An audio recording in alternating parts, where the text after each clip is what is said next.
Mike Pompeo brings an impressive resume to the role of CIA director should he get confirmed. Graduating first in his class at the U.S. Military Academy, graduating from Harvard Law School, editing the Harvard Review.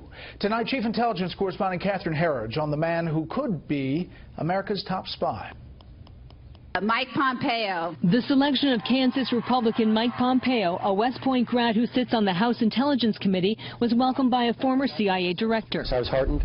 I think this is a serious man who takes these questions seriously and who studied these questions. Pompeo's signature issues include Iran, where along with Republican Senator Tom Cotton, he exposed secret side deals in the administration's nuclear agreement. The three-term congressman also investigated the flawed 2014 intelligence on ISIS that painted a rosy picture of administration progress when the terror group was expanding its footprint in Iraq and Syria.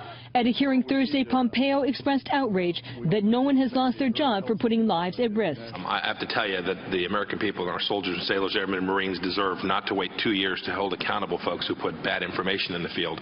Described as a national security hawk, Pompeo sat on the Benghazi Select Committee that investigated the 2012 terrorist attack that killed 4 Americans.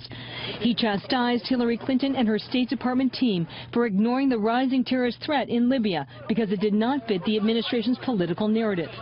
And on the failure to launch a rescue during the attack, I find it morally reprehensible and behavior that if it was your son or your daughter or one of your family members or friends who were on the ground that night and you watched the actions in Washington, D.C., you'd have every right to be disgusted.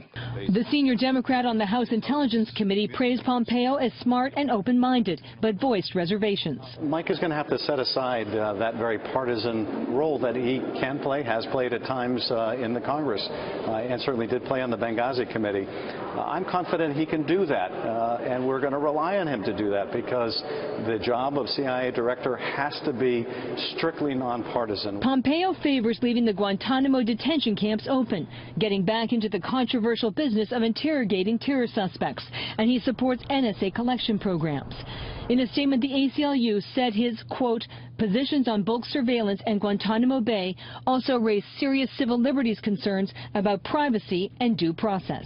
If confirmed by the full Senate, Pompeo will lead an agency of 21,000 employees spread across the globe with a budget of $15 billion. Former CIA officers tell Fox News the priority for the next director is rebuilding the agency's human spying capabilities. Brett. Catherine, thank you.